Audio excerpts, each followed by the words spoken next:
buenos días, no tardes. Este será un video un poquito diferente porque este video no es para ustedes, sino para mi clase. Y sin más que decir, comencemos con el tema. Pensamiento de liberales y conservadores, explicado con palitos. A mediados del siglo XIX, México buscaba estabilidad política, económica y social, intentando ser como un estado soberano.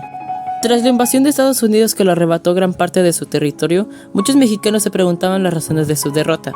No lo sé, ¿por qué será? Además, la segunda mitad del siglo XIX estuvo marcada por conflictos ideológicos entre liberales y conservadores. A los liberales los vamos a representar con gorritos verdes y a los conservadores con gorritos rojos. Primero vamos a hablar de los liberales. Los liberales fueron una generación de mexicanos que creían que la nación necesitaba cambios profundos, dejando así algunas instituciones de la época colonial, como el poder de la iglesia, para adoptar nuevas ideas basadas en el liberalismo. Según ellos, solo así México podría convertirse en una nación fuerte y moderna, donde los derechos de todos se respetaran y se pudieran enfrentar a los extranjeros.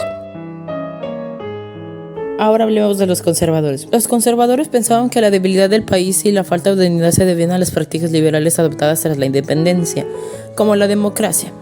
Estos tipos querían conservar la patria, que pues sinceramente no tenía ninguna salvación, estaba en ruinas, según evitando que desapareciera ante las amenazas liberales. En resumen, pues los liberales solo querían libertad y los conservadores querían conservar su poder católico.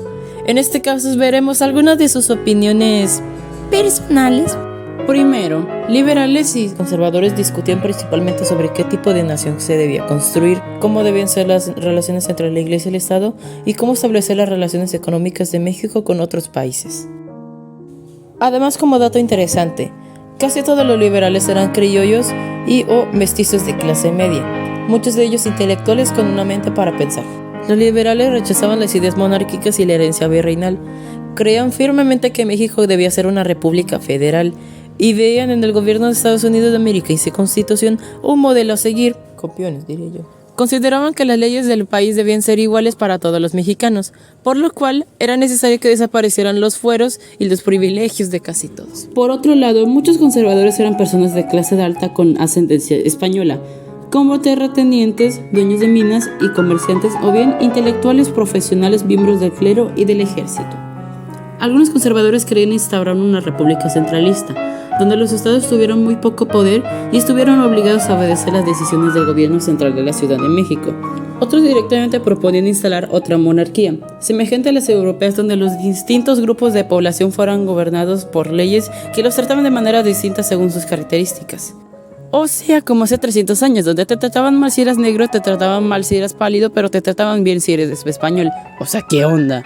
Además, defendían las propiedades de la iglesia y de las corporaciones civiles, y consideraban que la religión católica era la única que debía profesarse en México, pues en aquel entonces se veía como un elemento fundamental la identidad nacional. Vamos a hablar de cómo controlaba la iglesia. Durante la primera mitad del siglo XIX, la iglesia seguía siendo una institución poderosa en lo económico y político, como en la época virreinal, controlando gran parte de la sociedad y la riqueza del país.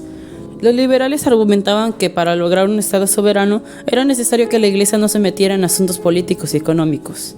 O sea, que no fueran metiches. Puedes ver, sus principales desacuerdos eran sobre el papel de la iglesia en la política y la económica, así como la eliminación de los fueros y privilegios de ciertas corporaciones, como el ejército.